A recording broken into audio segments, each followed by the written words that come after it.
Olá pessoal, bem-vindos a mais um episódio do canal Cinema e Sociedade. Hoje a gente está aqui com um convidado especial, o João Carvalho, e mais o Rafael, né, companheiro aqui do canal, e a gente vai debater um pouco sobre imperialismo, colonialismo, as lutas anti-imperialistas, as lutas de libertação nacional, né, especialmente no Caribe, né, pegando um apanhado histórico, né, a gente está aqui contando com o João, que é um especialista e um estudioso no tema, mas também tratar sobre elementos contemporâneos, a partir, né, fomentado a partir do filme Queimada, ou Burn, né, um filme de Gillo Pontecorvo, um filme de 1969. Bom, é isso, eu não vou começar a falar do filme aqui antes de apresentá-los formalmente, né? Primeiro, o Rafael, peço que o Rafael se apresente. Então, meu nome é Rafael Dias, eu sou professor da UF, de Volta Redonda, colega do Zé Luiz, e a gente montou, por amor ao cinema, a gente montou esse canal, Cinema e Sociedade, para fazer uma discussão interdisciplinar, pensando as relações do cinema com a filosofia, com a história, também com a psicologia, que é mais a minha área, mas numa pegada mais abrangente. E então é também uma alegria estar aqui com o João Carvalho, sou ouvinte do Revolution, então a voz do João é familiar para mim, né? E junto com o Zami, enfim, é uma alegria contar com a presença do João Carvalho aqui, e vamos fazer um debate hoje sobre esse filme do Pontecorvo, que é o Queimada. Bem interessante. Beleza. E, então, como diz o Zamiliano no Revolution, né? À nossa esquerda, né, está João Carvalho, ele que é especialista em história antiga, antiguíssima, medieval, contemporânea, super contemporânea, né? Possui, né, chanceler do Itamaraty, e não sei como consegue horas e tempo para tocar mais 2 ou 3 podcasts e um canal no YouTube, né, João? Revolution, Decréptos, o Decréptos do Futebol, não sei se está rolando ainda, e o canal, né, do João Carvalho. Qual é o slogan do canal? Bom, o Paz Entre Nós, Guerra aos Senhores Venceremos. Então, gente, o Zé falou aí, o segredo da minha polimateia é a minha mediocridade, né? É uma coisa que eu gosto de deixar bem claro. Eu sou especialista em tudo porque eu não sou especialista em porra nenhuma, né? O Zé é muito bondoso comigo sempre, camarada muito gentil, prazer incomensurável estar aqui com vocês, estar aqui com o Zé, estar aqui com o professor Rafael Dias também.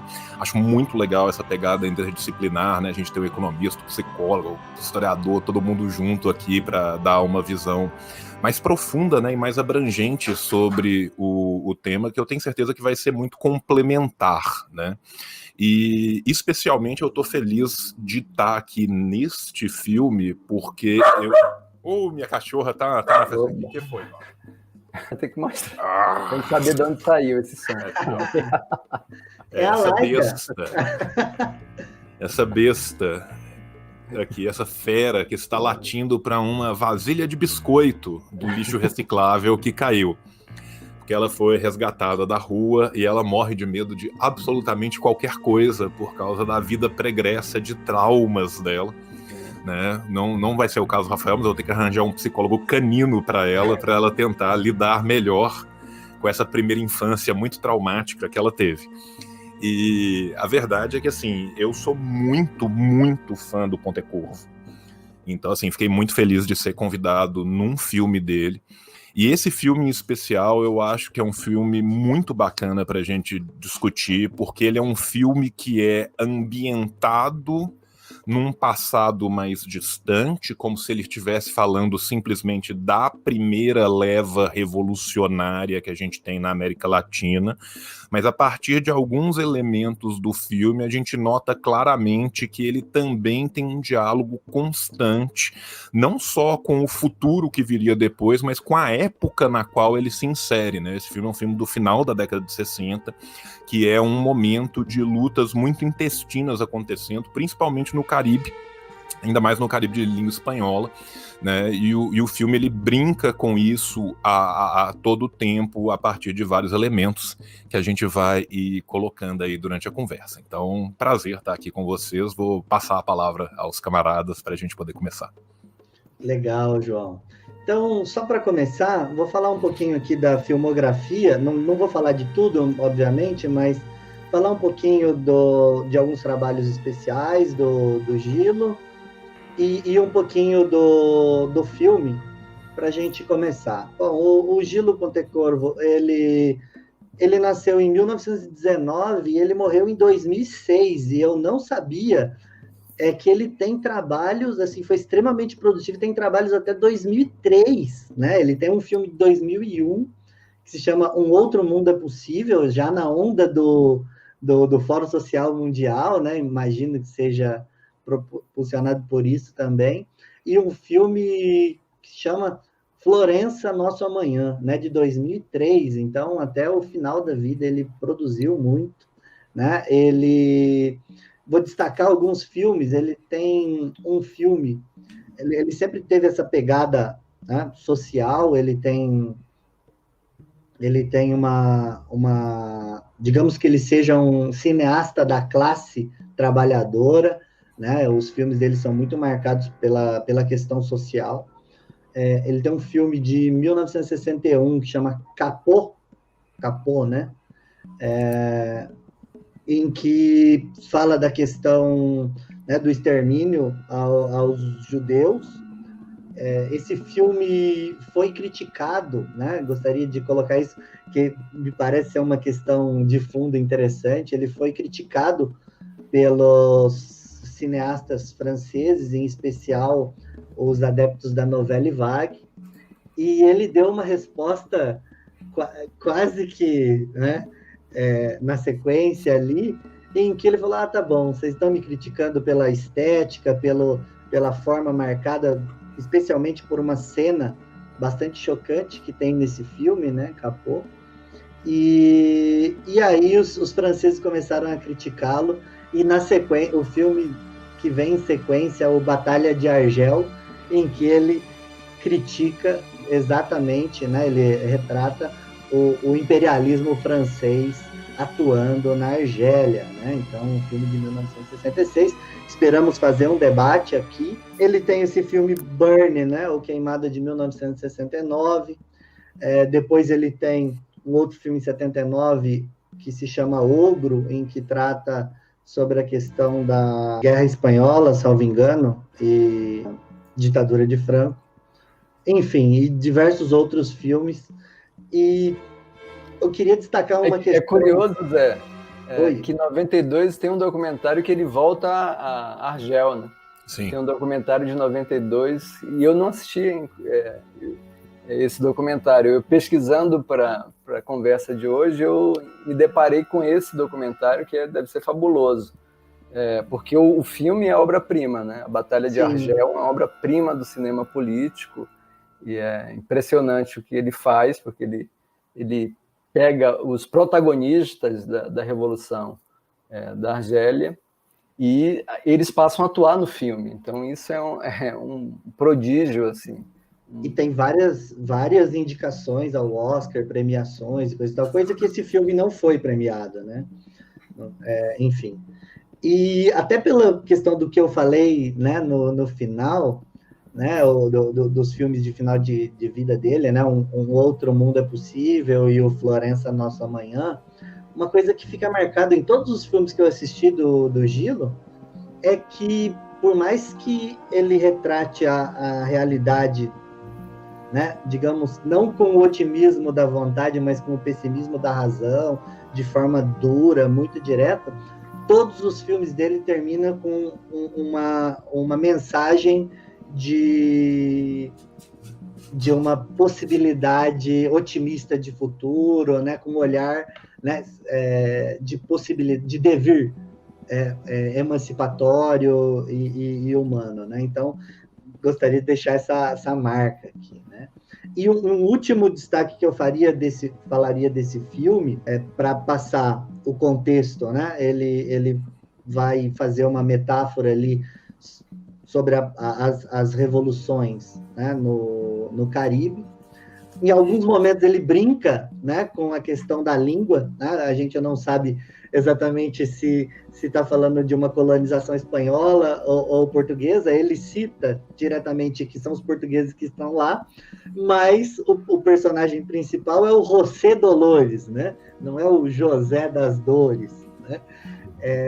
Enfim, então algumas pessoas chegam a dizer que talvez fosse por conta da ditadura do Franco que ele citou Portugal, mas não, Portugal também estava diante de uma ditadura, né, a ditadura de Salazar, só vai ter a Revolução dos Cravos em 74, então imagino que seja uma provocação ali para falar, olha, são colonizações e eu estou querendo colocar todos dentro desse âmbito dos imperialistas, né? Enfim, nós vamos falar mais disso, mas eu tenho uma teoria que vai além, que eu não sei se vocês puseram reparo, que para além disso, a região aonde começa a revolta é Sierra Madre. Sierra Madre é uma cordilheira do México. Então, assim, eu acho que quando ele coloca o britânico, porque o britânico era, de fato, o capitalista daquele momento de transição do século XVIII para XIX, onde as elites crioujas vão fazer, né, principalmente na América Espanhola, a grande maioria das suas independências, e o capital britânico vai ser muito importante, o capital estadunidense ele vai ser importante, né, na conquista não das independências, mas sim dessa neocolonialização em cima da elite crioula, principalmente a partir do último quartel do século XIX, mas com força mesmo depois do primeiro período da Primeira Guerra, né? Só que quando ele coloca a Sierra Madre como o lugar aonde o britânico vai buscar uma revolta, né, você está quase que falando de uma relação do imperialismo estadunidense sobre o que é o neocolonialismo que a gente tem na América Latina como um todo. Então, assim, por isso que para mim toda hora fica tão claro essa ida e volta do presente com o passado, que ele é um filme que se passa num século, mas ele fala muito do outro, sabe?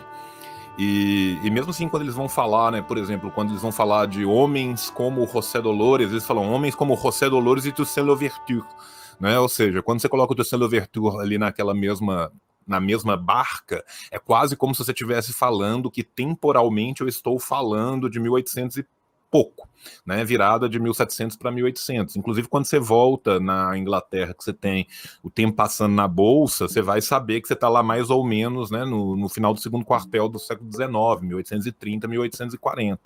Mas ainda assim, quando você usa imagens como a Sierra Madre, né, que foi um local importante para a Revolução Mexicana, por exemplo, quando você usa, né, esse tipo de coisa, eu acho também, e um nome em espanhol, né, eu acho que ele está mostrando aí as permanências dessa longue durée, né, assim, dessa longa duração que ele está colocando. E antes da gente entrar no filme, eu vou só me permitir, porque eu sou muito fã do Dilo, tem um documentário do Dilo que ele é espetacular, que é o La Diosa Enrico Berlinguer, que é a deusa Enrico Berlinguer, que foi um diretor histórico do PCI, né, do Partido Comunista Italiano, principalmente depois do Togliatti, que ele tinha filmado o último comício e depois o Berlinguer morre pouco tempo depois, ele filma o funeral. E é um documentário que passa exatamente construído nas imagens do último comício e do funeral. E é um documentário muito bonito, assim, sabe? Por mais que eu ache o eurocomunismo como um todo um grande erro de leitura e um certo problema, uma certa deriva reformista da direita, o documentário é espetacular. Então, assim, para quem tiver interesse em ver, né, porque o cinema do Dilo é sempre um cinema muito combativo. A Batalha de Argel é um filme que qualquer ser humano na Terra deveria ser obrigado a ver, porque você se torna um ser humano melhor desde que você saiba que aquilo aconteceu. Né? Ele tem essa profundidade, assim, e ele passa muito mais do que simplesmente a Batalha de Argel, o que foi a FLN, o que foi o imperialismo, o colonialismo francês, porque ele vai falar, na verdade, de muito mais, como todos os filmes do Gilo acabam falando, ele foca num assunto para falar politicamente de muito mais coisa. Agora, a Batalha de Argel, ele tinha um problema político que o Queimada não vai ter, né? Porque quando ele está filmando a Batalha de Argel, ele está filmando num momento especial da Argélia, que é um momento político muito difícil da Argélia, que você está tendo brigas intestinas entre quem voltou do exterior depois do longo período de exílio e aqueles que estavam ali com o Boumedienne subindo também. Então é muito irônico que alguns dos grandes nomes da FLN, alguns dos grandes heróis nacionais da Argélia sequer podiam ser citados no filme ali naquele momento, por causa de uma treta interna que estava acontecendo ali na Argélia. No Queimada, não. Né? O Queimada, exatamente por ele ter esse pseudo-distanciamento histórico, ele pode muito bem ir e voltar. E uma coisa que eu achei que foi completamente genial da parte do Gilo foi que ao citar, ao colocar esse país artificialmente, né? Porque a partir do momento que ele criou um país, ele pode colocar o país historicamente aonde ele quer e seguir aquele movimento. O que ele fez? Quando ele coloca esse país nessa transição já da década de 30 para 40 dentro da Inglaterra, é uma transição muito importante para a gente pensar também na história inglesa, porque vai ser a transição onde conservadores e liberais estão numa briga intestina dentro da Inglaterra. Né? Então é uma mudança também, que é a mudança que vai permitir o imperialismo como a gente conhece, o imperialismo de Lenin. Né? Só vai poder surgir este imperialismo leninista que a gente pensa, né, dessa associação de capitais a partir de principalmente 1870, por causa das mudanças que ocorreram no seio da própria Inglaterra, nas suas classes dirigentes, entre 30 e 40. E você vê que é um momento que é uma tentativa frustrada do Marlon Brando, né, o personagem do Marlon Brando, quando ele dá esse sumiço dele de 10 anos, que ele vai para a Indochina e volta, isso historicamente está muito correto, porque é o momento das primeiras tentativas de tomada da Indochina, que você teve de fato, né, tentativas da Inglaterra e da França concomitante, que a França conseguiu, ou seja, ele teve uma derrota na Indochina. E quando ele volta nesses 10 anos depois, já é 10 anos depois. Esses 10 anos depois é exatamente o tempo do movimento cartista começar a arrefecer e ser aprovada a lei de cereais na Inglaterra. Quando a gente pensa na história, na economia que está envolvida ali por trás, você percebe que aquele capitalismo mercantilista do laissez-faire que é apregoado no primeiro momento do filme, e principalmente quando ele vai falar, né, quando ele está falando com as elites locais, que ele vira para as elites locais e fala, olha, pensa numa prostituta e pensa numa esposa, faça a comparação entre as duas. Em última instância, o que ele está falando é que para ele, da mesma forma que mulher não tem nenhum valor que não seja o valor sexual, uma vez que a mercadoria prostituta é melhor do que o ser humano mulher, porque é mais lucrativo do ponto mercantil, da mesma forma o trabalhador não tem nenhum valor que não seja o valor da sua produção. Né? Tanto que o trabalhador assalariado, em última instância economicamente, seria melhor do que o trabalhador escravo. Ora, esse é um tipo de capitalismo que vai graçar muito na Inglaterra até mais ou menos 1835, 1840. Depois você já vai ter uma mudança aonde os interesses comerciais dos oligopólios que estão se formando, que vão se transformar nos grandes monopólios, já necessitam de uma intervenção diferente. Então, se foi muito importante a pseudo-revolução, a criação de uma guerra de guerrilha, o rompimento do domínio português, e aí a gente pensa no domínio português como aquele domínio bulionista, aquele mercantilismo clássicos do século XVI e XVII, se ele foi muito importante para o liberalismo nesse primeiro momento, o segundo momento da volta, para além da questão do controle social, o controle social é a menor das preocupações da Inglaterra. Para a Inglaterra, se um sujeito enquemado, uma elite que era uma elite portuguesa, espanhola, ou seja, uma elite que já foi vencida historicamente, a Armada Espanhola já foi vencida, Portugal já foi conquistado no Tratado de Metz. Né? Essa elite, tudo que ela fazia era atravancar o desenvolvimento do liberalismo. Mas o próprio desenvolvimento do liberalismo através das grandes companhias vai nos levar à necessidade de um controle estatal, mesmo que indireto, muito maior do que nesse primeiro momento. Né? E aí quando ele volta, ele já não volta naquele liberalismo tão clássico, ele já volta na transição para o imperialismo. E nessa transição para o imperialismo, essa situação ali, ela tem que ser uma situação de calmaria. Seja qual calmaria for. E aí, se a gente for pensar assim, de uma forma mais artística, né, a gente for pensar na composição do filme, o filme é basicamente uma composição em anel.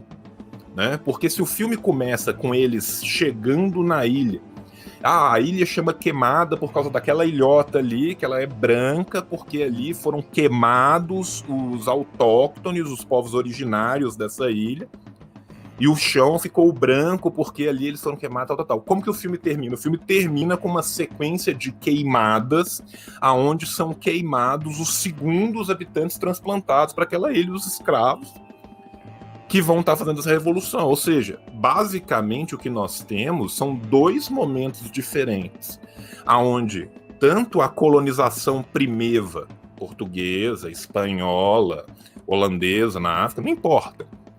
A primeira colonização europeia fez uma coisa, a segunda colonização europeia, fingindo estar preocupada com ideais muito altos. A civilização é isso, eu acredito na civilização, sou um homem civilizado, tal. Faz a exata mesma coisa de uma forma um pouco diferente. Então, assim, e aí vem desculpa, eu falei a frase célebre do Marx, né? Os grandes acontecimentos da história acontecem duas vezes. Primeiro como tragédia, e depois como farsa, né? Enfim, eu me lembrei quando o João fez essa... Foi bom que fez uma síntese ótima do filme, e quando eu reassisti o filme, me lembrou das queimadas também na Amazônia e no Pantanal, ou seja, o neocolonialismo, que se essas queimadas, primeiro da colonização portuguesa, espanhola, né? Porque, do ponto de vista histórico, é incorreto falar de colonização portuguesa nas Antilhas, mas, de alguma maneira, ele está fazendo uma síntese. Eu acho que o Zé falou também que houve um certo pressão, talvez, pelo que se diz do regime franquista, de não tratar da colonização espanhola, e ele talvez fez um arranjo possível falando da colonização portuguesa, mas de alguma maneira é uma síntese do processo de colonização das Américas, né? E quando eu reassisto o filme, então tem essa atualidade que salta aos olhos agora, que são as queimadas nossas, né? De um modelo também neocolonial que o Brasil está se instaurando no Brasil de forma muito avassaladora, e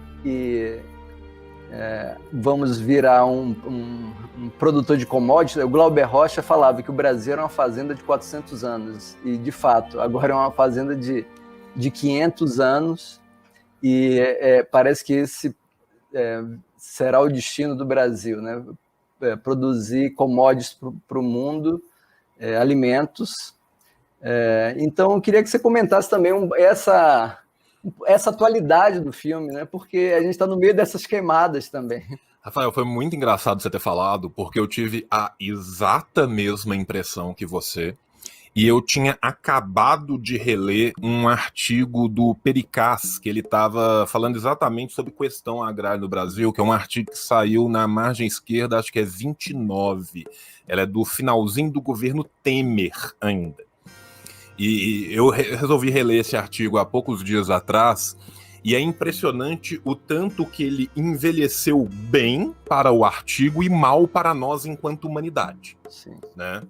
Porque, assim, o que o Pericaz tá discutindo ali é exatamente como que a gente tem uma desindustrialização do Brasil, uma volta da economia para um setor primário, mas que é uma volta diferente. Né? Quando o Glauber falava da fazenda de 400 anos, o Glauber está literalmente citando o Alberto Passos Guimarães, né? 4 séculos de latifúndio.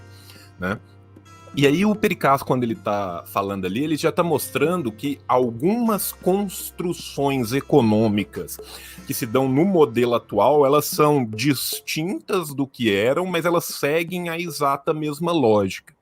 Né? Se no passado você tinha aqueles grandes arrendamentos, como no Burnie você tem, né? Depois da queimada, o cara lá da companhia inglesa vira pro Marlon Brando e fala assim, porra, cara, tu queimou tudo aí, tá? Ele falou, mas em 10 anos os campos vão estar todos de volta. Lembra que a sua exploração é por 99 anos renováveis.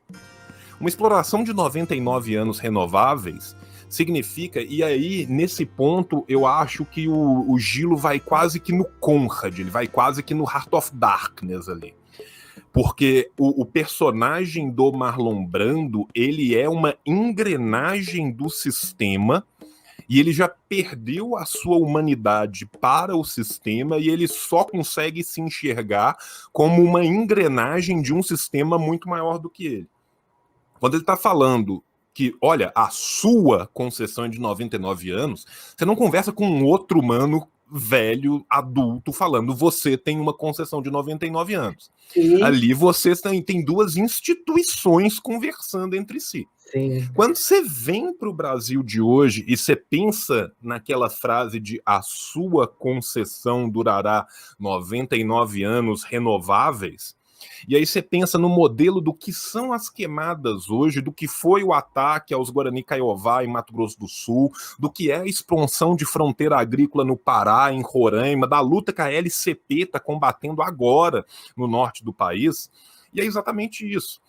Se você tinha num modelo colonial a ideia do latifúndio, hoje em dia você não precisa necessariamente comprar o latifúndio se você arrenda terras o bastante de grileiros, de poceiros, de uma burguesia parasitária da terra, e com essas terras arrendadas num preço muito mais baixo, você explora essa terra até tirar tudo dela e depois você não compra, porque ela vai perder o valor.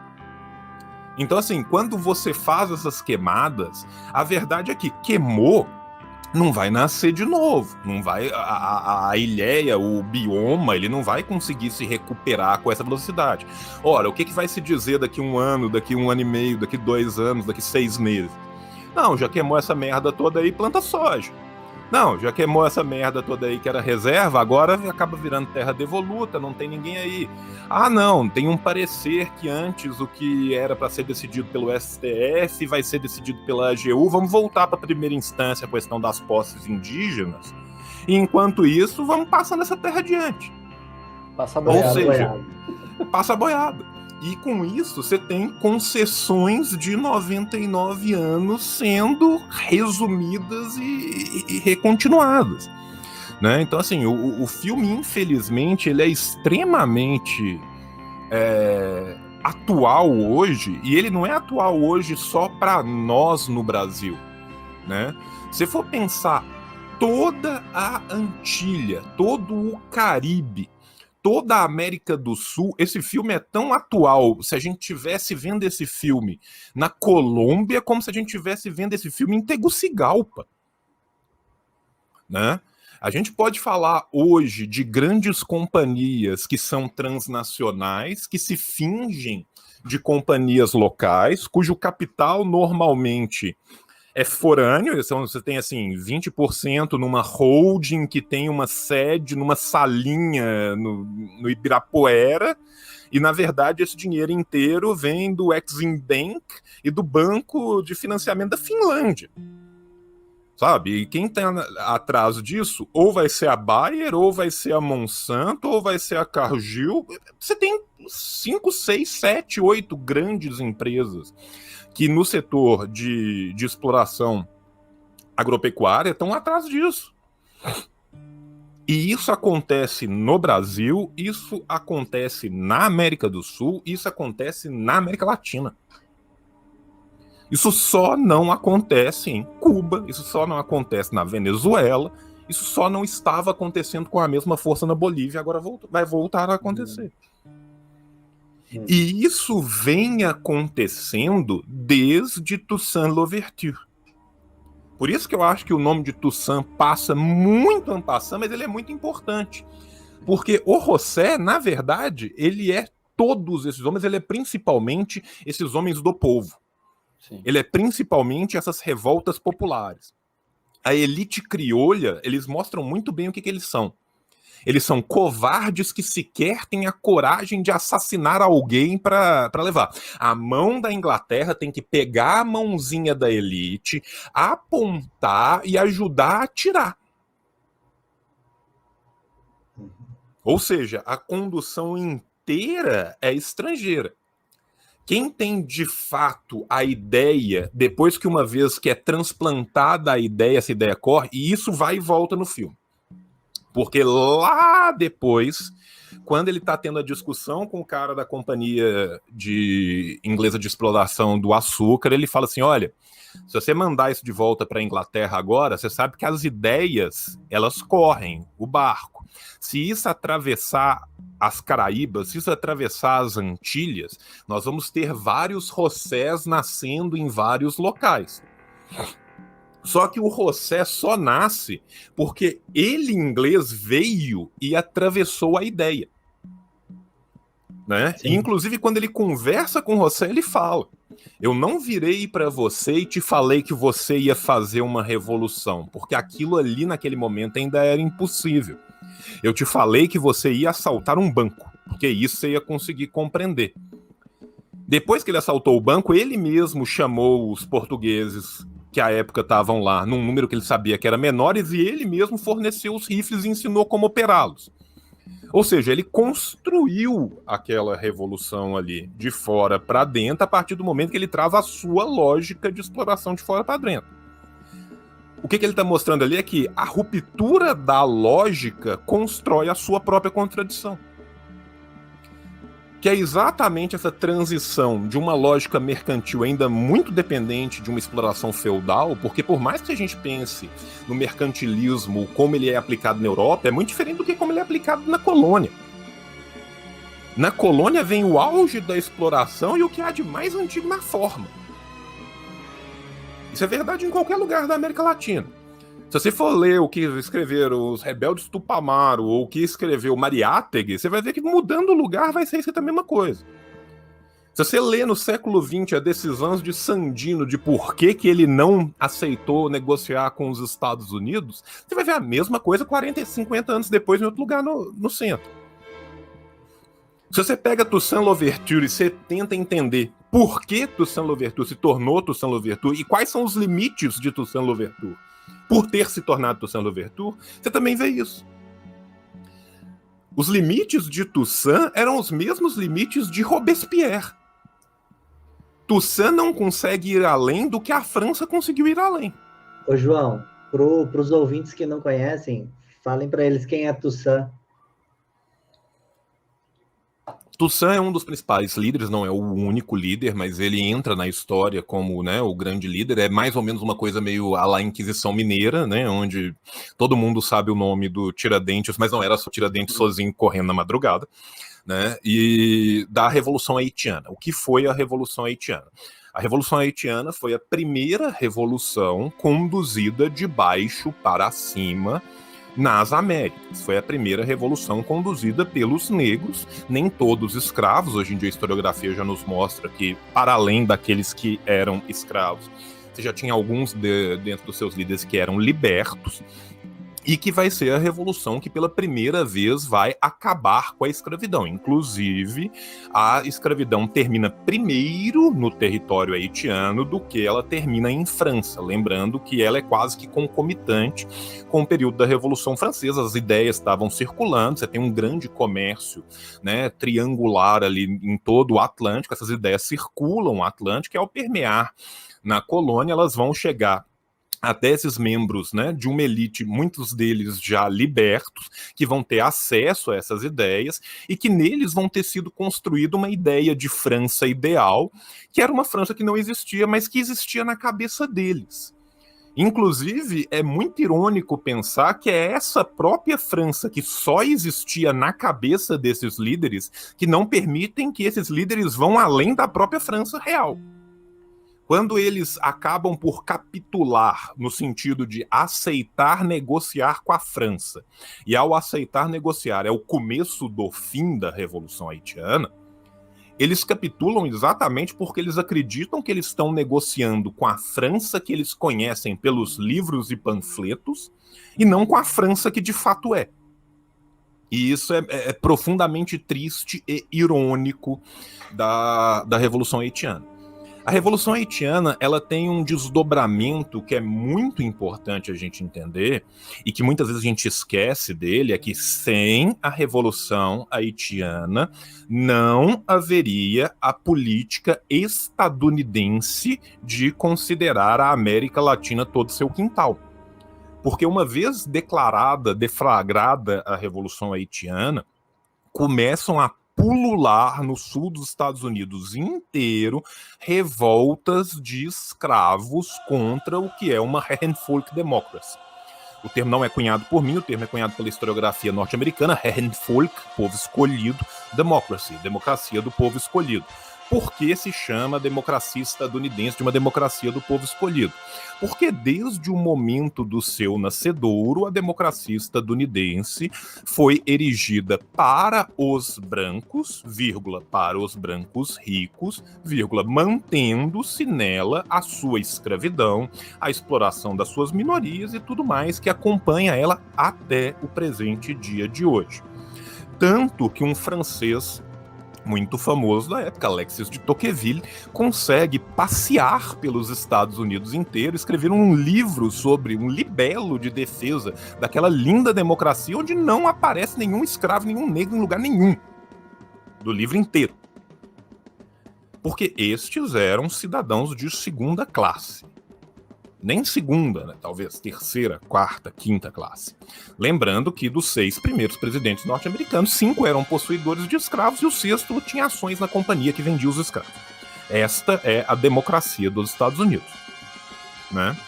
E quando a Revolução Haitiana... Lembrando, o que é o Haiti? Para quem não sabe o que é o Haiti, a ilha de Hispaniola, né, que vai ser colonizada e vai dar origem a 2 nações, né?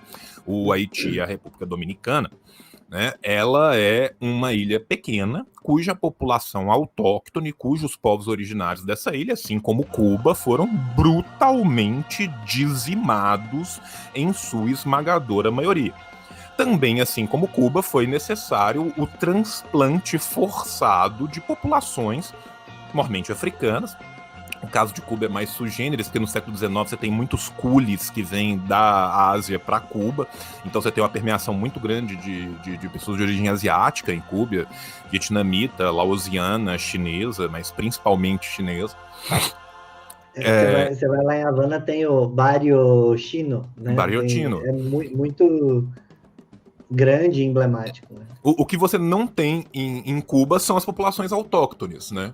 Quem tiver interesse de ler um pouco sobre isso, eu recomendo um livro que é bem clássico, que é o Contrapunteo Cubano del Tabaco y el Azúcar, que é um livro de 1940, escrito pelo Fernando Ortiz, que ele vai falar exatamente desse conceito de transculturação que ele vai desenvolver para entender a realidade cubana, que é um conceito que nasce principalmente a partir dessa ideia de que os povos originários são completamente dizimados. Você tem o transplante de várias populações para um lugar, e ao partir do momento que você tem várias populações num local que nenhuma é daquele local, a forma como aquelas culturas se miscuem vai ser ligeiramente diferente. É um livro fascinante. Voltando para o exemplo de Hispaniola, o Haiti, ele era um país que tinha uma população basicamente de 90, 92, 95% de escravos. Era uma colônia com muito poucos transplantados franceses naquela colônia. E ele vai ser a primeira revolução, literalmente, entre aspas, autóctone, uma revolução dos escravos. Essa revolução vai ser vitoriosa num primeiro momento, né? Vai conseguir a alforria, a liberdade de todos os escravos. Porém, ao negociar com a própria França, a revolta vai ser dizimada, o Haiti vai ser voltado à Idade da Pedra, algo muito similar com o que o Brasil fez com o Paraguai em nome da Inglaterra, foi o que aconteceu com o Haiti. Você vai ter um massacre da população adulta do Haiti, que vai levar o Haiti a ter problemas de desenvolvimento durante muito tempo, e hoje em dia o Haiti é a nação mais pobre das Américas, uma das nações mais pobres do mundo. E ainda assim o que você vai ter é a cooptação de certas elites locais que se encastelam no poder e ficam assim até hoje, né? Então, assim, é uma coisa muito triste pensar o que foi o Haiti, se você for pensar, né, que é o primeiro lugar que você tem uma revolta que consegue, de fato, né, mudar, e o que termina sendo o Haiti hoje, né? Mas a verdade é que, para além disso, o Haiti ele foi um estopim para mostrar, não só na Europa, mas também para a potência que estava aqui nascente, os Estados Unidos da América, o que pode acontecer de fato. Tanto que durante esse after da revolta do Haiti, nas discussões americanas da época, políticas, principalmente do sul escravagista, tinha muita gente considerando a possibilidade de juntar todos os negros e devolvê-los para a África antes de eles nos matarem todos. Isso atravessa a leitura norte-americana. Esse medo também estava aqui no Brasil, né? Porque na revolta dos malês, em Salvador, eu sou de Salvador, então isso fica marcado um pouco na história da cidade, mas a revolta dos malês em 1835 e eram negros alçás, eram negros islâmicos que sabiam ler e falavam árabe, enfim, e eram instruídos, e uma elite local analfabeta. Então, a revolta dos malês foi produzir um medo muito grande na elite local, mas também no Rio de Janeiro. A capital já era no Rio, e esse medo se reatualiza, né? Porque a ideia do morro descer no Rio é um pouco essa, a ideia de uma revolta popular que não tem controle, né? Então, por isso, esse medo permanece até hoje. E a revolta dos malês ainda sofreu um profundo epistemicídio. A revolta dos malês foi apagada da nossa historiografia durante séculos. Não interessava de forma nenhuma. Por exemplo, durante a República, você pega os primeiros períodos da República, simplesmente não se fala de certas revoltas. Até hoje, várias revoltas populares são brutalmente apagadas ou são diminuídas no que elas foram, modificadas do que elas foram, exatamente porque não interessa. Né? Se você for pensar assim, não tem. O João José Reis foi um historiador, professor da UFBA, né? E ele tem uma pesquisa muito voltada para esse período do século XIX, e é um historiador que fala disso, né, da revolta dos malês, esse contexto que eu acho que é um contexto como no filme, porque ele tá comentando o passado, o século XIX, ao mesmo tempo que ele fala o imperialismo inglês e o imperialismo americano. O tempo inteiro ele está fazendo essa analogia e esse paralelo entre o imperialismo do século XIX e o imperialismo atual. Um filme que é feito em 69, que eu acho que isso é interessante também, porque é um período de guerras anticoloniais, de disputas. Teve a Tricontinental, é um momento de efervescência política na América Latina, E é curioso também ele ir para a Indochina, né? Porque a Indochina e o Vietnã, eu vejo muito ali no filme aquele queimar tudo, né? Como se fez no Vietnã. Se jogou mais bomba no Vietnã do que em toda a Segunda Guerra. É impressionante o que o imperialismo americano fez. Primeiro o colonialismo francês e depois o imperialismo americano. Então eu vejo esses paralelos o tempo inteiro. E isso que é curioso e o que torna o filme mais complexo, porque ele comenta o imperialismo inglês ao mesmo tempo que ele está falando do imperialismo americano. O William Walker é um personagem histórico, de fato. Então, é um tipo de um aventureiro americano que circulou pela América Central. Vendo o filme, eu fui pesquisar esse personagem. É super curioso, porque ele pega um típico aventureiro americano, um típico pirata que se meteu na política da América Central, virou presidente da Nicarágua, nas eleições compradas, enfim. E eu vejo também um pouco essa relação entre passado e presente que o Chico Buarque fez em Calabar. Porque ele pega essa figura histórica do Calabar, falado como elogio, né, uma figura da invasão holandesa e a disputa com Portugal, mas, na verdade, por causa da censura, ele está falando do presente, porque quem lutava contra a ditadura era taxado de traidor da pátria. Então, pegar essa figura que foi considerada traidor e trazer para pensar o presente, ele fala do presente, não só do passado, né? Eu queria que você comentasse um pouco o modo como ele vai pontuando isso. Eu posso emendar, aí já junto as duas coisas. Um pouco do que o João falou em relação ao Haiti, e aí aproveitar para trazer esse link com o filme. Né? O Haiti ali, de cara no filme, assim, a aproximação que a gente faz, né, mais explícita, né, e tem outras, como a gente já comentou aqui, mas aí tem uma virada ali histórica, né, uma virada, uma sacada teórica, vamos dizer, que dá uma virada no filme, diferentemente dos acontecimentos do Haiti, que no primeiro momento, né, no filme, o Walker, ele vem para ajudar a fazer a primeira revolução, né, anticolonialista, instauração da República, e num segundo momento ele vem para inibir o ascenso de uma revolução, digamos, proletária ali, ou dos povos, né, trabalhadores, escravos que estavam escravizados, que estavam ali contra, né, essa república. E aí a história, a forma que é colocada, é proposto exatamente o mesmo do que acontece no Haiti, né? É proposto, não, vamos negociar e vamos reestabelecer a república. E tem uma fala muito interessante do Walker, que diz, eu acho, precisamos ver o que o José Dolores vai querer, porque eu imagino que ele não vai aceitar.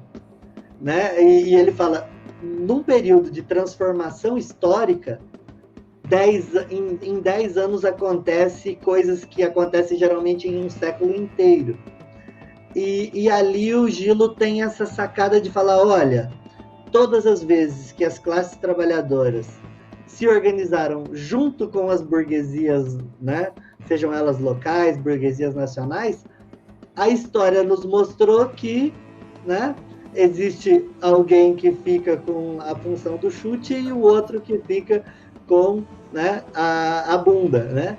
E aí ele dá essa dimensão, fala assim, olha, o José Dolores ele já tem uma dimensão de classe satisfatória a ponto de dizer não queremos a civilização, porque a civilização é branca, somos povos incivilizados, insubordinados, né? Então vamos lutar por uma revolução, né? E aí traz essa questão que o Rafa falou também, de os caras tentando, até o final do filme, transformá-lo num traidor.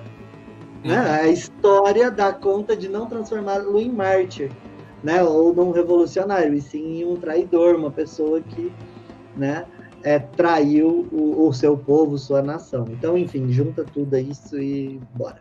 Então, vou falar um pouco de tudo. Primeiro, uma coisa que é muito interessante. Tem um período que a gente quase que apaga da memória no filme, que é o período que ele depõe as armas por vontade própria. Né? Quando você tem aquele primeiro interstício revolucionário, que você tem a revolução acontecendo no campo, né? Uma revolução proletária camponesa, campesina, do campesinato ali acontecendo, ao mesmo tempo que na cidade você teria uma revolução burguesa e você vai ter a tentativa de construção de um governo constitucional. Naquele momento ali, o José e o seu exército depõem suas armas. Né? Depois de um longo período de tentativa de negociação, ele vê que aquilo não vai chegar a lugar nenhum e que se ele se comprometer com aquilo de qualquer forma, ele vai acabar com a revolução. Então ele fala assim, não, eu vou depor as armas, nós vamos voltar a trabalhar, vamos deixar você branco, constrói a sua civilização branca. Só que dura literalmente 2 anos. Quando tá falando na Bolsa de Londres, é que você fica sabendo o que aconteceu em Queimado. E ele fala assim, vou fazer aqui e tal. No ano de 1835 aconteceu tal coisa. Em 1837 você já tem a primeira revolta. E logo quando volta, tem um diálogo muito interessante, onde ele vai falar assim, olha, vocês têm a cana, mas nós temos o facão, o machete que corta a cana. E é exatamente com o machete que ele vai, né, cortar a cana, né, matar o sujeito e começar novamente uma revolução. E novamente ele começa da mesma forma que ele começou no primeiro, indo para o campo, onde ele tem o apoio das aldeias. E aí você vê como que ele está falando não do século XVIII nem do século XIX, ele está falando das revoluções anticoloniais do século XX. O inglês, quando ele fala nós temos que destruir as aldeias e a base que dá apoio ao guerrilheiro, porque o guerrilheiro não tem nada a perder. Você, general, aí é uma conversa dele com o general, você tem sua carreira a perder, você tem dinheiro a perder, você tem propriedades a perder, o guerrilheiro não. O guerrilheiro não tem nada a perder, a não ser os seus grilhões, ele só não fala com todas as letras, mas é disso que ele está falando. E aí você vai ter esse ataque. Ou seja, o que ensina ao José Dolores que ele não pode negociar de forma nenhuma é ter negociado a primeira vez. Quando ele negocia a primeira vez, ele perde. Nesse sentido, eu já vejo no Pontecorvo uma aproximação, que é uma aproximação muito típica da década de 60. A gente tem que lembrar que esse filme é de 69. Esse filme é do auge da Revolução Cultural. Né? Ou seja, esse é um filme que está acontecendo no auge do Vietnã fazendo sua reconstrução no norte e unificando com o sul, e a Revolução Cultural. Ou seja, esse filme está mostrando o quê?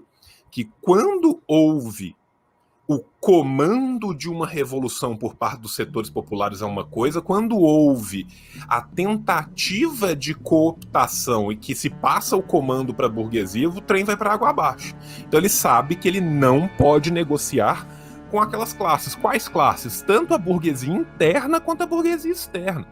Ele sabe muito bem que, em última instância, as duas são uma só. Né? E ele aprendeu isso na dura estrada da vida. Pois muito bem, o que você tem então o que a Inglaterra faz? A Inglaterra faz o que os Estados Unidos faziam. A Inglaterra depõe o presidente, entre aspas, constitucional, revolucionário, a elite crioula que tinha libertado aquele povo. Ele é fuzilado, um general local sobe num governo interino e tem uma intervenção de tropas britânicas. Esta segunda parte do filme, a primeira parte do filme é o colonialismo clássico. É falando de fato em 1840. Ali o filme está localizado, na minha visão, temporalmente, onde de fato ele está. E aí eu pego a fala do Rafael. A segunda parte do filme, quando William Walker volta, quem volta é os Estados Unidos do século XX. Quando William Walker vai, quem vai é a Grã-Bretanha do século XIX e do século XVIII. Mas quando William Walker vai na Indochina e perde, quem volta é os Estados Unidos do século XX. Esta segunda parte do filme inteira é falando do imperialismo estadunidense por meio das alegorias com o imperialismo britânico, né? E ao mesmo tempo que eles estão falando de Cuba, estão falando de Portugal, estão falando de Espanha, entre aspas, eles estão falando de França, eles estão falando da Inglaterra, eles estão falando da Alemanha, de todo o neocolonialismo, Itália e todo o neocolonialismo, toda essa segunda fase de colonização que vai morrer com as lutas anticoloniais do século XX. Então, para mim, o filme tem essa cisão temporal que, quando a gente pensa historicamente, ela acaba por ficar bem mais clara, né? A gente vê essa mudança que dá, e ao mesmo tempo, economicamente, a gente está falando da mudança que se dá também ali no século XIX, no último quartel, com o imperialismo. Porque economicamente muda a figura para essa figura do imperialismo de tipo novo, de tipo leninista, e politicamente a gente tem uma figura intervencionista que é clássica americana. E aí o filme deixa um liame de esperança ali. Quando o José é pego, ele podia muito bem ser morto ali, mas eles não querem ainda fazer o Marte, e eles têm a tentativa ainda de cooptação. Só que o tempo inteiro que o José vai conversando com aquele rapaz, um rapaz que é basicamente o José de 10, 15, 20 anos atrás. É um rapaz negro, jovem, que tem cultura, ou seja, ele estava no exército por quê? Porque ele falava inglês. O inglês, em momento nenhum, fala a língua local, seja ela o português, seja ela o espanhol. Ele conversa no original, né, com a dublagem em italiano, e conversa na dublagem inglesa todo em inglês. Não existe a tentativa de aproximação linguística em momento nenhum. Ou seja, se aquele rapaz está conversando naquele exército com o inglês como ele conversa, é porque ele sabe a língua do colonizador, né? E aqui não importa se é inglês, se é português, ele sabe a língua do colonizador, ele sabe a língua da metrópole. Aqui nós temos essa grande figura da metrópole. O José vai conversando com ele o tempo inteiro e vai incutindo nele as ideias da revolução, e vai falando assim, eu posso até morrer, mas a ideia não morre e tal. Ah, mas de que adianta a liberdade disso, tal, tal? Você não está entendendo agora, mas você vai entender porque você já começou a pensar sobre isso. Ali o que você está falando é que sempre, enquanto houver a estratificação de classes, haverá a semente da revolução nascendo de novo, e de novo, e de novo. Tanto que o filme acaba com William Walker voltando mais uma vez, sendo recebido com a mesma frase, your luggage, sir, né, sua bagagem, senhor, do José. Ele para ver se é o José, é um outro homem daquela região que o mata. Ele cai no chão morto e acaba o filme. Ou seja, o que o filme está falando? O filme está falando que, em última instância, o imperialismo é vencível. Que ele tem uma semente, ele já plantou a semente da sua própria destruição. E o José é a ideia revolucionária. E o William Walker, de certa forma, morre não na hora que ele é morto. Ele morre na hora que ele não consegue convencer o José de que ele é quem será o garante da sua liberdade. Aquela cena onde ele corta as cordas do José e fala assim, pode ir, tal, não sei o que, você tá livre. Ele não fala nada e fica lá. E na hora que ele tá caminhando pro Caldafalso, ele vira e fala pro inglês, ei, inglês, não sei o que, olha só, eu tô indo pra lá, mas a ideia fica... Ele fala, você me disse no início, né, lá no início do filme, você me disse que a civilização é branca. A minha pergunta é, até quando? né? Isso dá uma dimensão histórica fenomenal. E quando ele se nega aí, e ele fala, não, eu vou morrer, porque eu sei da minha tarefa histórica, me faz lembrar a cena do Che Guevara, quando ele é pego, e o militar, o soldado que está ali na função para matar, ele tem que matar o Che Guevara, e o cara vacila. O Che pega a arma, né, coloca no peito dele e fala assim, pode atirar, eu só sou um homem.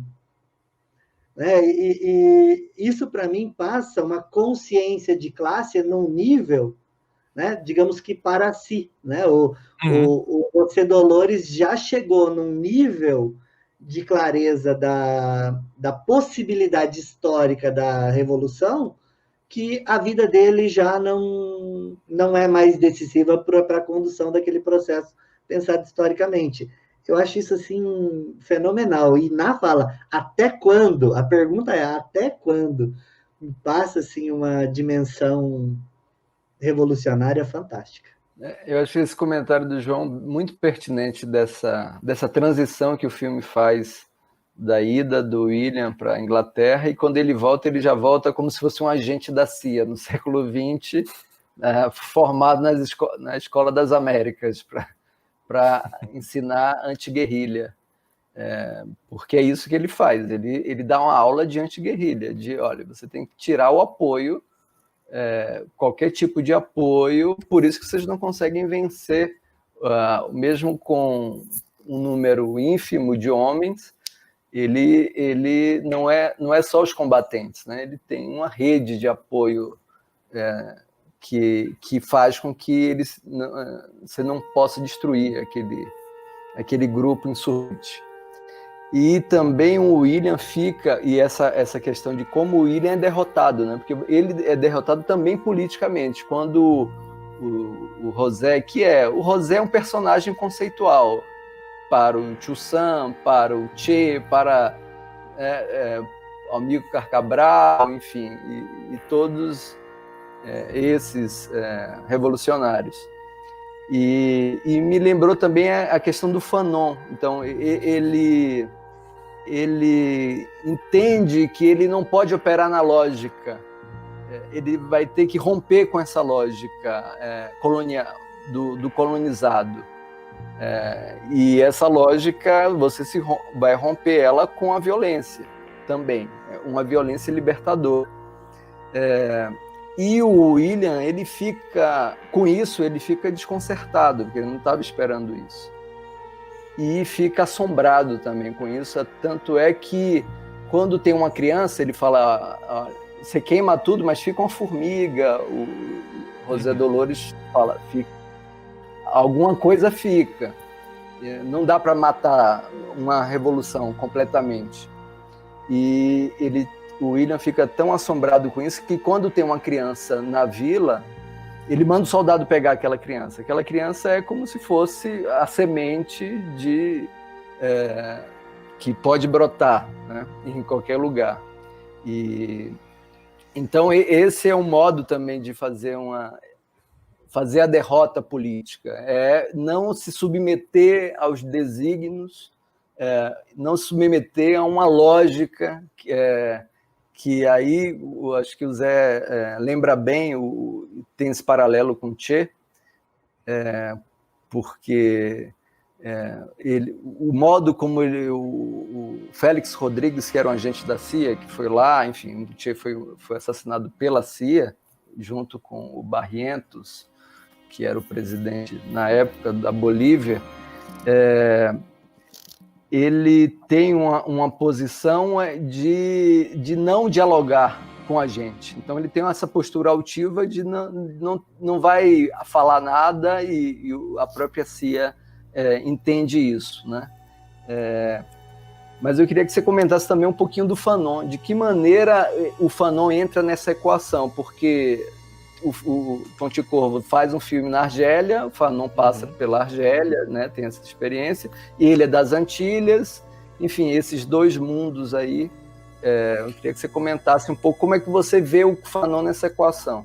Eu vejo principalmente o Fanon do Condenados da Terra, né? A gente tem que pensar, esse filme é de 69, o Condenados é de 64, o Pontecorvo é um cara que a gente sabe que falava francês muito bem, né? Então ele vai ter acesso ao Fanon, ele não vai ter acesso só ao Fanon, ele vai ter acesso ao Memmi também. Então eu acho que tanto o Fanon quanto o Memmi vão ser intelectuais que vão de alguma forma representar, mas principalmente o Fanon. E, de fato, a ideia de uma violência libertadora é muito presente, e a ideia de que o encontro dessas civilizações ele já ensejou a derrota da civilização dominante, ela é muito presente. Né? Porque é igual aquilo que eu tinha dito. O William Walker, que é ele é um arquétipo, ele é quase que um arquétipo junguiano ali, né? Ele está representando toda uma civilização. Se num primeiro momento ele controlava, né? E aí você pode pensar até assim, pô, você pensa assim na Ásia e você pensa no que foi, por exemplo, o século da vergonha chinesa e a guerra do ópio. Uma das coisas que o William Walker traz para o José Dolores não é só a arma, ele também traz a bebida. E essa bebida é muito simbólica no filme, porque na primeira fase do filme o José bebe com ele, o José gosta da bebida, ele fala assim, ei José, você tá gostando demais disso. Né? E na segunda momento, quando ele chega, a primeira coisa que ele faz é mandar um cantil da sua bebida pro José, que o José devolve com 3 agentes mortos, com o cantil amarrado no peito, escrito eu não bebo mais em inglês. Ou seja, que bebida que é essa? Essa bebida é o capitalismo, essa bebida é a dominação, né?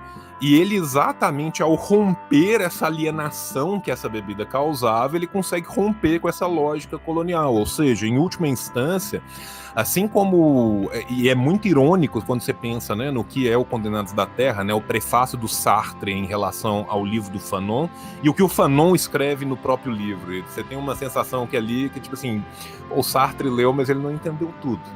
Né? Porque no final das contas, o que o Fanon tá advogando ali no final é que este próprio encontro, né? E isso o Fanon advoga desde muito antes. Desde você pega um texto do Fanon como Racismo e Cultura, por exemplo, você já vai ver essa ruptura dessa ideia de a partir do momento que se rompe o imobilismo cultural e se começa o processo revolucionário, já se venceu.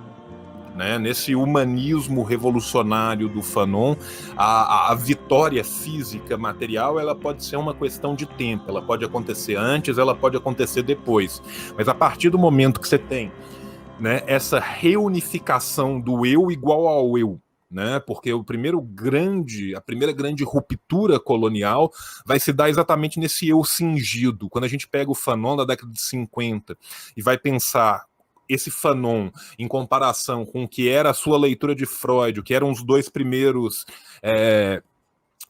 Lacans que ele vai ter acesso, né? E você vê essa ruptura do eu com eu, que é esse ser cingido colonial. Nisso, Fanon é muito dependente do Balandier nesse momento, né? E aí você pega o Fanon do final da sua vida, né, e do Fanon já do Racismo e Cultura em diante, do Fanon dentro da FLN, do Fanon da carta de rompimento ao ministro francês, você vê que ali já tem uma mudança muito grande que passa por esse aspecto cultural. Aspecto cultural esse que também passa no Amílcar. Amílcar Cabral, quando ele vai escrever em 1966 na Tricontinental, o discurso de Amílcar Cabral na Tricontinental, que é um discurso clássico, né, ele vai falar dessa cultura e ele vai falar da cultura de hoje a partir do passado.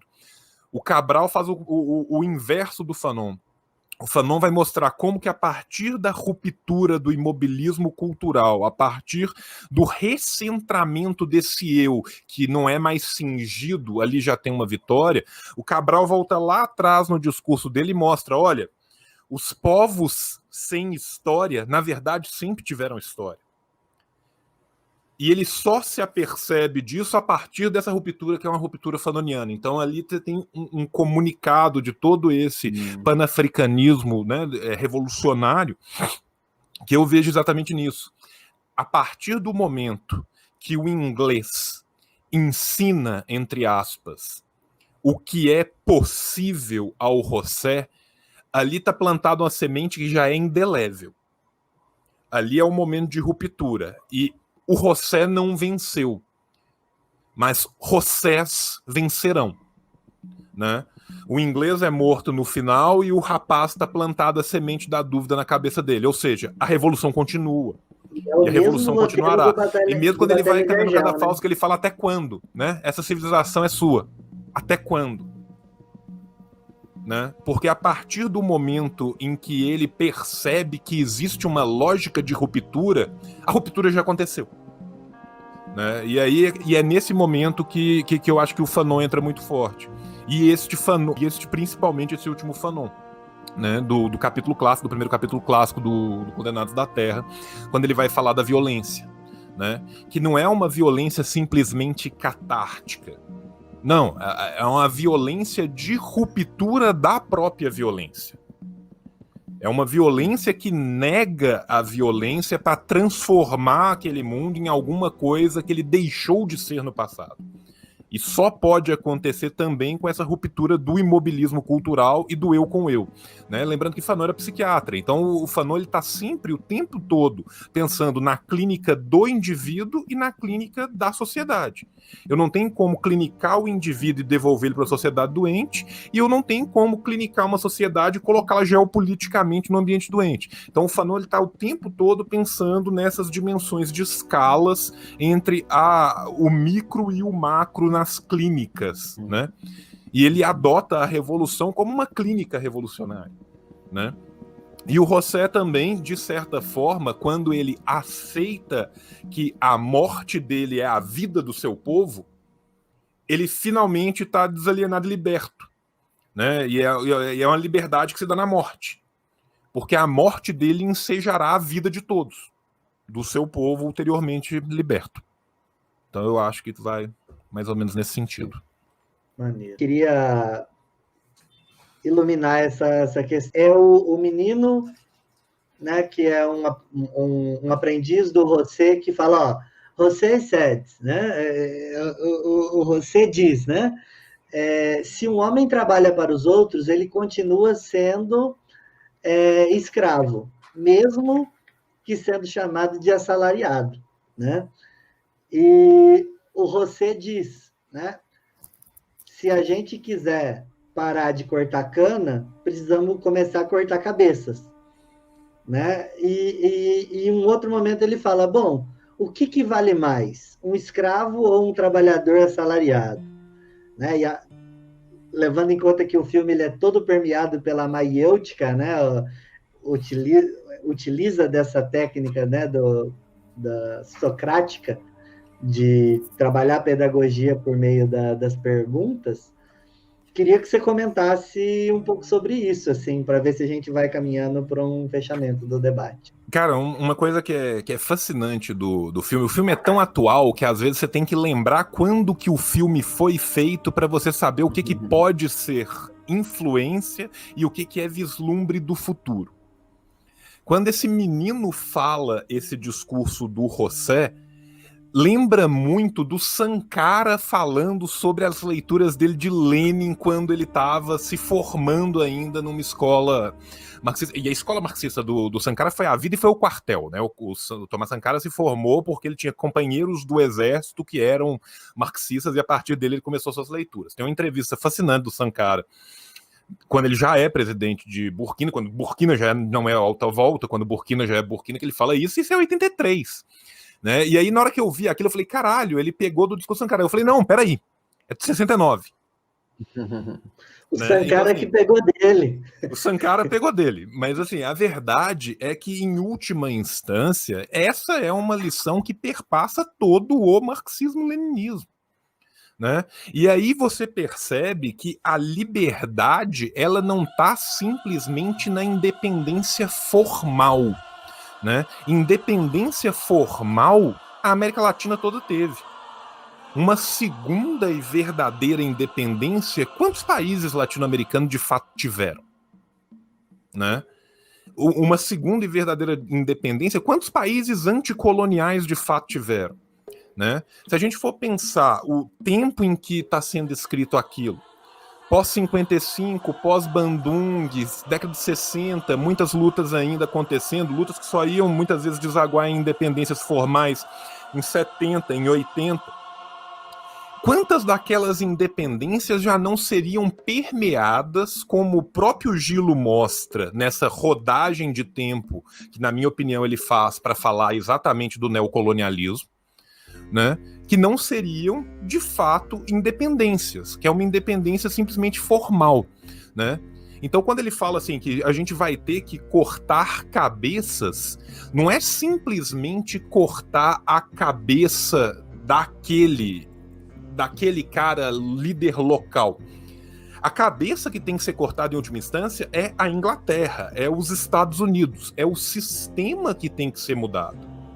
Porque eles só vão ser livres de verdade quando eles forem livres de toda e qualquer exploração.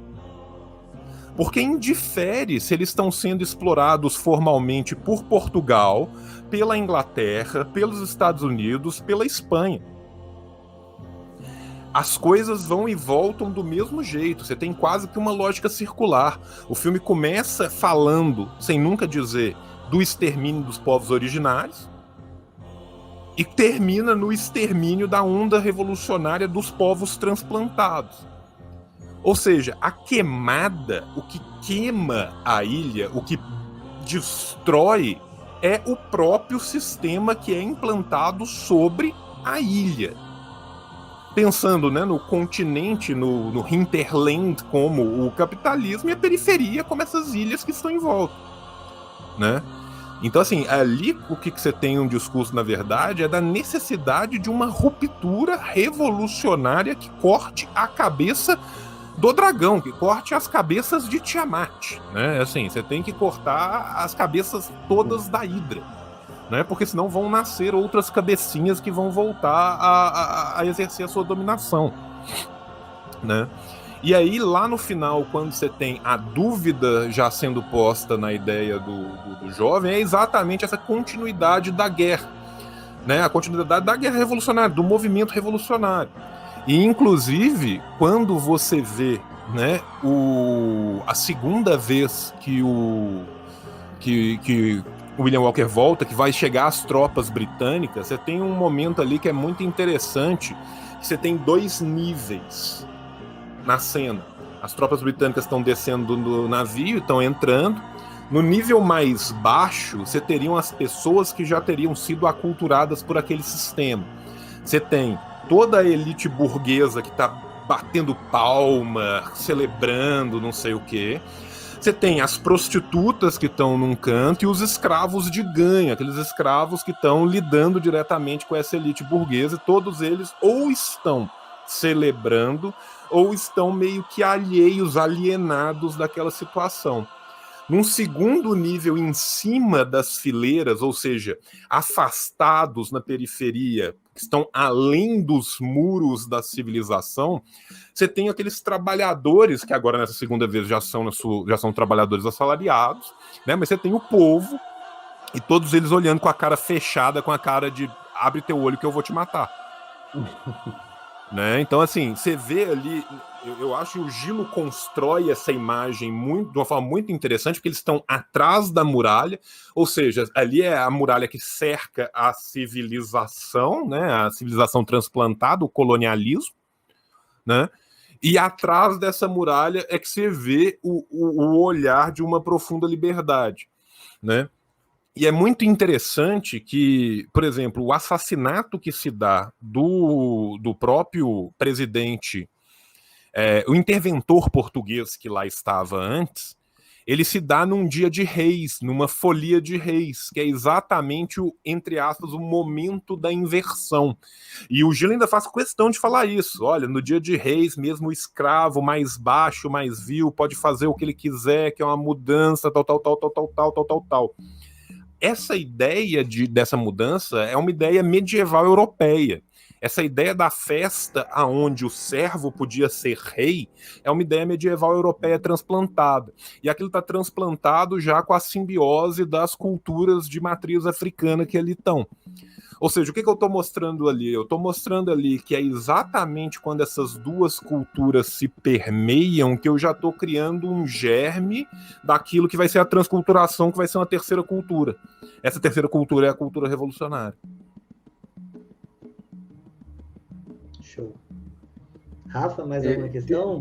Tem umas coisas curiosas no filme também que eu percebi dessa vez, porque isso, o filme ele é uma babel de línguas, né? Ele fala espanhol, italiano, e tem português também, mas é uma mistura muito forte, e tem alguns momentos que até nesse filme foi feito na Cinecittà, então era uma coprodução Itália-França. Ele filmou em Cartagena, na Colômbia, parece que ele filmou também na Venezuela. O Marlon Brando não aguentava o calor, fugiu 2 vezes do set de filmagens. Eles foram buscar o Marlon Brando no aeroporto, enfim. Tem curiosidades. O ator que faz o José Dolores é o Evaristo Márquez. É um colombiano que nunca tinha atuado na vida. Ele era um trabalhador local e o Pontecorvo queria que o Sidney Poitier fizesse esse papel. Eu acho que a presença do Marlon Brando era também para entrar no mercado anglófono, né, de língua inglesa. Eu acho que tem o filme, ele foi... Naquela época, você não fazia o som com cinema direto, então você dublava. Então, tem uma dublagem que é depois da produção. Então, tem uma dublagem em italiano e tem uma dublagem toda do som que aparece acarajé. Sim. Eles pegaram... Eu acho que eles pegaram em alguma feira, eles gravaram isso não sei aonde, se em Salvador, mas não sei. Mas aparecem vozes do Brasil, né? Então eles captaram um som em algum lugar e aparece alguém vendendo uma acarajé. Me deu uma vontade de comer acarajé, porque eu estou nessa quarentena aqui no Rio e eu sou de Salvador e não posso comer acarajé, então isso foi difícil de escutar, assim, esse acarajé. Quanto à questão da trilha, dos sons, eu queria fazer um destaque em relação à trilha sonora, que é uma trilha, acredito que seja uma trilha original, eu não fui pesquisar isso. A trilha do Ennio Morricone. Isso. Do Ennio Morricone. Fantástica. E a música, que é a música principal ali do filme, ela é muito interessante, ela me tocou assim, de uma forma bizarra, porque ela começa com um órgão que representa, né, vamos dizer, o catolicismo medieval, né, e de alguma forma ali a presença, né, do reino, né, português e espanhol, mistura com um início de um período do rock inglês, que tem aquelas falas na, na, na, na, na, que parece Mamas and Papas ali, e entram os tambores com toda a afro-americanilidade, vamos dizer assim. Então é uma música que ela traz os elementos de todo aquele contexto, assim, de uma forma, e com canhões, né? E com sons de guerra, né? Que faz lembrar também a própria crítica do Jimi Hendrix, né? No Woodstock, quanto à guerra do Vietnã e coisa e tal. Então, tudo isso colocado ali na música dá um toque, assim, fenomenal, né? Achei que aquela trilha... tem a abolição, né? O tema é da abolição. E é o ão, é nasal, né? É bem nasal. É bem português.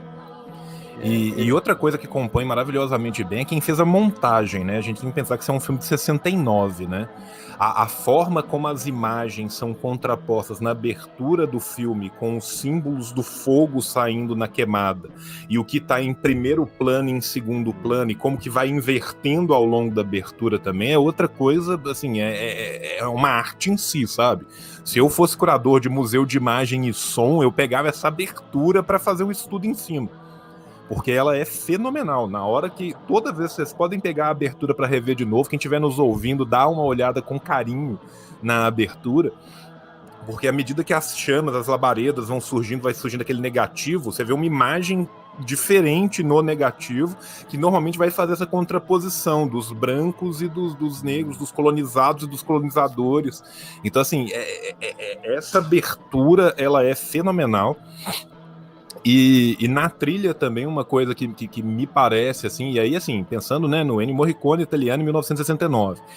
1960 é uma década muito forte do rock progressivo na Itália, né? E esse tecladão que vem no começo, assim, da abertura, com esse marcado de tambor, assim, é muito comum em várias bandas do rock progressivo italiano da década de 60, né? Leorme, Goblin, Jácula, Antonius Rex, e entre outros, assim, também, que eu acho que também rola uma influência, assim, mais moderna, assim, do Morricone. E o Morricone é genial, cara, assim, se for pensar, né, as pessoas que estão unidas para fazer aquilo ali é uma coisa muito foda, sabe?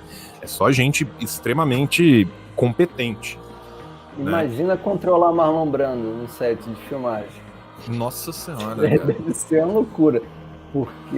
E depois. Não, e o Marlon Brando novo, né? O Marlon Brando novo. Porque assim, o Marlon Brando velho na Ilha do Dr. Moreau já fez cineasta passar 20 anos trancado dentro de casa. Aquilo ali era o Marlon Brando novo, puto de calor em algum lugar que ele não queria estar. E ele acha que foi uma das grandes atuações dele.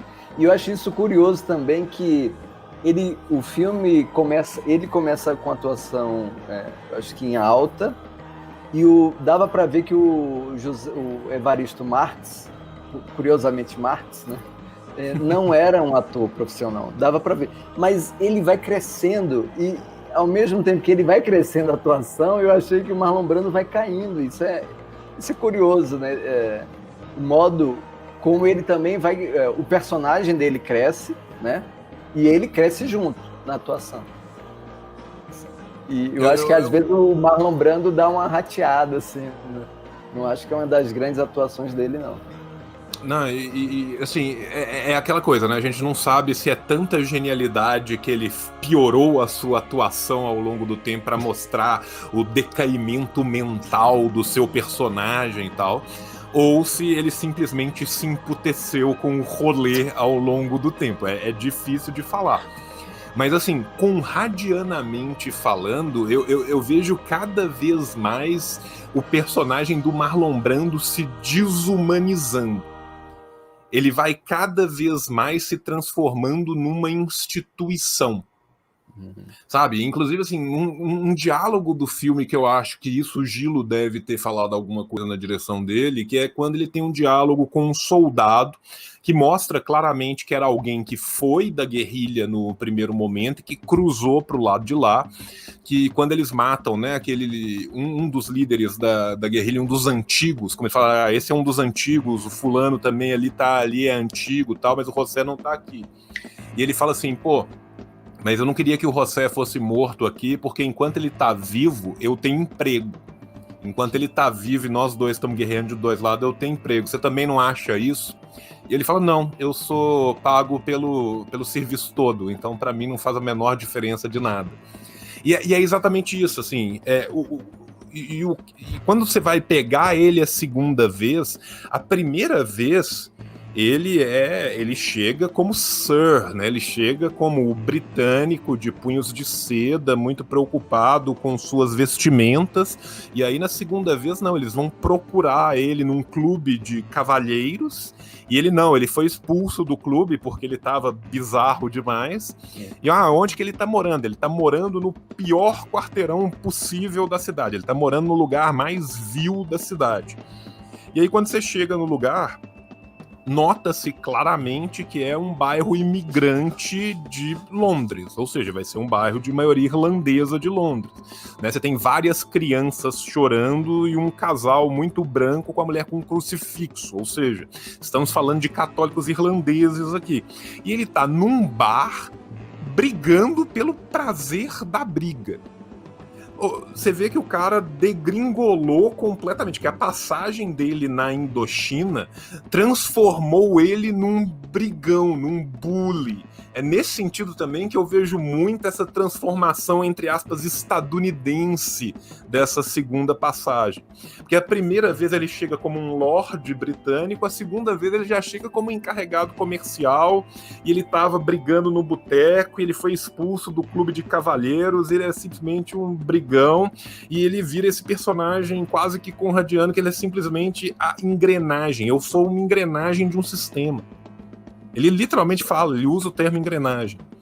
Então, assim, você tem toda essa transformação dele. Agora, até que ponto essa transformação também foi uma genialidade do Marlon Brando, até que ponto ele ficou puto, eu vou mais com você. Eu acho que, assim, a gente ouve o bater do casco, né? Antes da gente pensar na zebra e no unicórnio, a gente tem que pensar no jumento e no cavalo. Então, assim, a chance de ter sido menos bem conduzido é muito grande, mas eu acho que teve uma intervenção do Gilo nesse sentido, de transformar o personagem também nesse segundo momento numa coisa mais rústica, menos... E em compensação é exatamente o que você falou, o Evaristo, ele cresce demais, né? E aí palmas para o ator, né? Porque assim, o brilho no olhar dele é diferente. O olhar que ele tem quando ele é escravo e o olhar que ele tem quando ele é liberto é muito diferente. E é curioso que o Marlon Brando, depois, em Apocalipse Now, e é uma novela do Conrad, ele é um soldado americano que pira e no coração da selva ele cria uma seita. Né? Então, como é que a violência é disruptiva a esse ponto? Mas diga lá, Zé.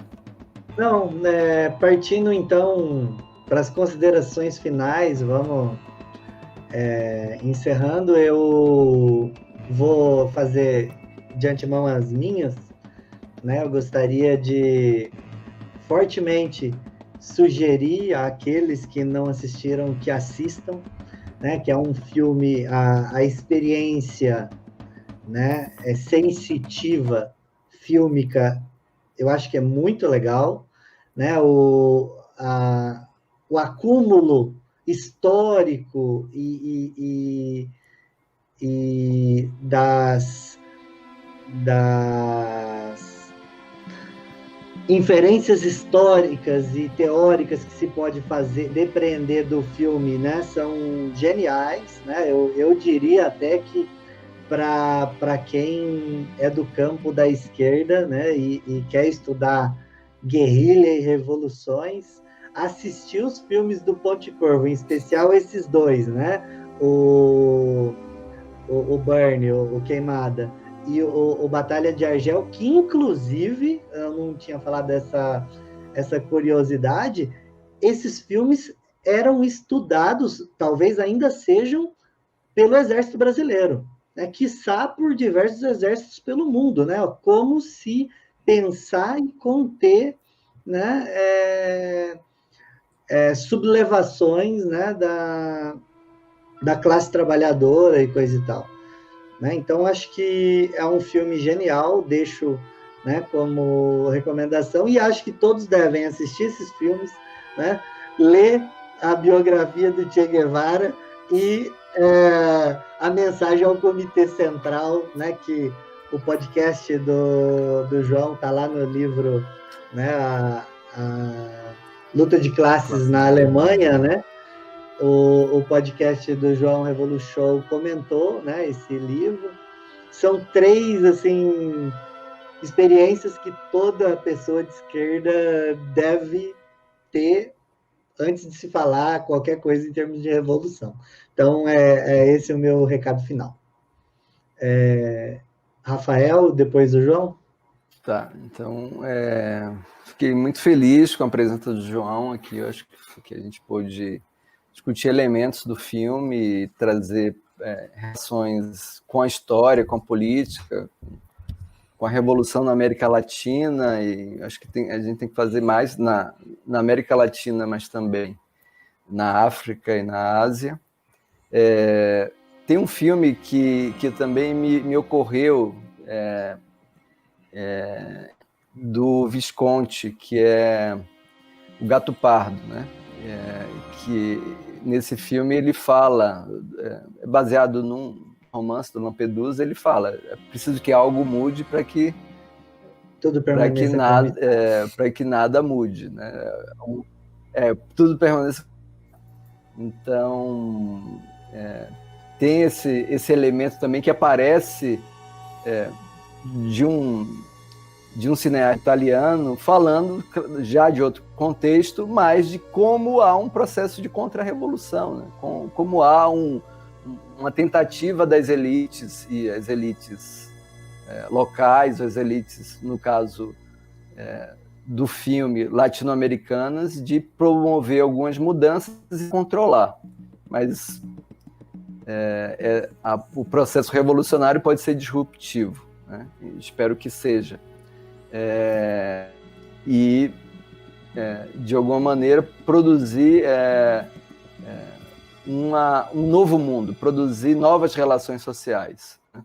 E eu acho que no momento que a gente está, um momento tão agônico, tão difícil, eu acho que esse filme do Pontecorvo apresenta a revolução como algo que pode romper. Então, para a gente não ficar tão pessimista assim, o momento é muito difícil. E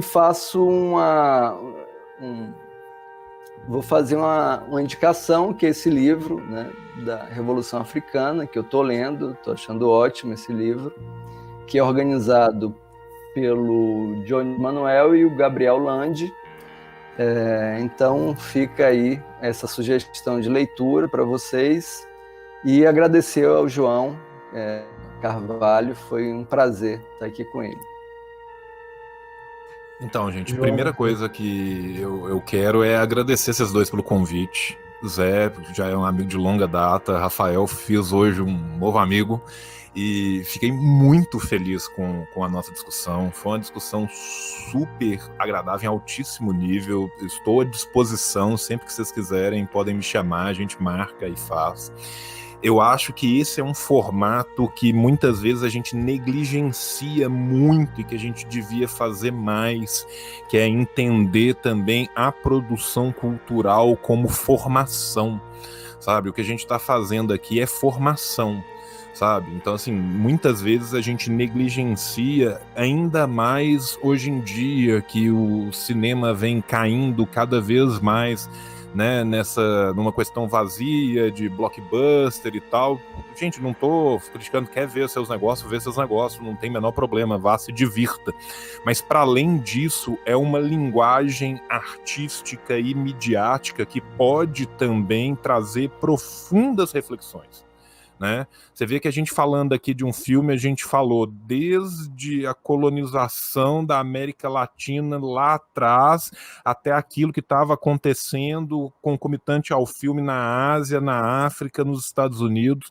E existem diversos filmes, diversos documentários, muita coisa boa que continua sendo produzida até hoje e que muitas vezes as pessoas desconhecem porque o grande circuito midiático não tem interesse que aquilo seja espalhado. Então, assim, eu acho que essa seara que vocês estão desbravando aqui no YouTube é maravilhosa, é completamente necessária, né? E falar uma coisa com os jovens que vão estar nos ouvindo: muitas vezes o cinema da década de 60, ele pode parecer muito lento para quem está acostumado com o cinema de hoje, mas o Gilo não.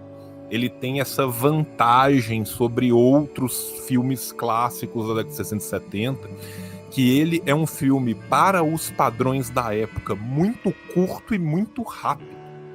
Ele é um filme que ele tem um desenvolvimento que é rápido, você tem que prestar atenção para você não perder coisas importantes, e ele vai num ritmo que é muito paulatino, é um ritmo muito mais próximo do nosso cinema atual do que é, por exemplo, daquilo que você está acostumado ou pensa na sua cabeça que é o cinema de arte, ou o cinema revolucionário, ou o cinema marginal das décadas de 60 e 70. O filme ele tem um desenvolvimento muito agradável, muito gostoso. Vou fazer também minhas recomendações, já aproveitando o momento. Vou recomendar um documentário sobre Cuba, que é um documentário cubano e soviético, de 1964, do Mikhail Kalatozov, desculpa, que é o Yakuba, né? I am Cuba, Soy Cuba, em espanhol. O Soy Cuba, ele é uma coisa bem sui generis, porque ele foi, à época, mal recebido em Cuba e na Rússia, e foi redescoberto depois na década de 90. E ele é um filme da Mosfilm, que é um filme experimental, são 4 histórias curtas que falam sobre Cuba, e muito ironicamente ele foi, inclusive, se eu não me engano, quem fez a reedição dele, deu a jornada assim, na parte gráfica dele, foi o Scorsese pagou do bolso para fazer a reedição desse filme, e é um filme interessantíssimo, porque ele, ao falar de Cuba, ele fala muito mais da Guerra Fria, das relações internacionais e da própria política interna do que vinha acontecendo na União Soviética à época, do que falar de Cuba propriamente. Então ele fala de Cuba também, acidentalmente, e é muito interessante na forma como ele concatena as imagens e o mise-en-scène que ele faz. Eu acho que é um filme bem legal, e é um filme que às vezes é pouco conhecido, as pessoas não têm muito costume de ver, que é um filme muito bom, e um documentário que eu sou apaixonado com ele, que é o The Act of Killing. O The Act of Killing, ele é um documentário de 2011, 2012, por aí, que é do Oppenheimer, que ele vai falar dos assassinatos do Partido Comunista da Indonésia, né? E como a gente está falando exatamente aqui do Gilo em 69, o Act of Killing ele vai passar em 65, nos grandes assassinatos, e é uma coisa que muita gente desconhece, que houve um Partido Comunista na Indonésia gigantesco, que esse partido se aliou, né, ao governo de Sukarno numa tentativa de cooptação mesmo de setores mais amplos da sociedade, e que essas pessoas foram brutalmente assassinadas massivamente naquilo que foi um dos maiores massacres do século XX, que quase ninguém conhece. Então fica a minha recomendação também do The Act of Killing, do Joshua Oppenheimer, que é um puta documentário, é muito legal e é fácil de você encontrar online. Mais uma vez vou agradecer demais o convite, me colocar disponível para uma próxima, e também já vou convidá-los para que depois a gente faça isso em áudio no Revolushow. Vamos escolher um outro filme e fazer uma crítica lá também. Ou se não, até falar uma coisa mais geral, entendeu? Pegar o cinema como ferramenta analítica, midiática e falar em cima disso. Já estão convidadíssimos. Ó, já surgiu então o próximo filme para a gente discutir aqui, porque o João sugeriu Soy Cuba, e tem um documentário feito por um brasileiro, que é o Soy Cuba, o Mamute Siberiano, que fala disso, é de 2005, fala do filme, como é que foi a recepção do filme em Cuba, o choque cultural dos soviéticos e dos cubanos. Então a gente podia pegar esse filme de 2005, esse documentário, e fazer esse debate aqui. Já fica a sugestão para o próximo. Ah, legal. Já animei. Legal. Obrigado, João. Peço que você passe as indicações desses filmes, que eu coloco na descrição, né? Então, eu posso deixar aqui na descrição.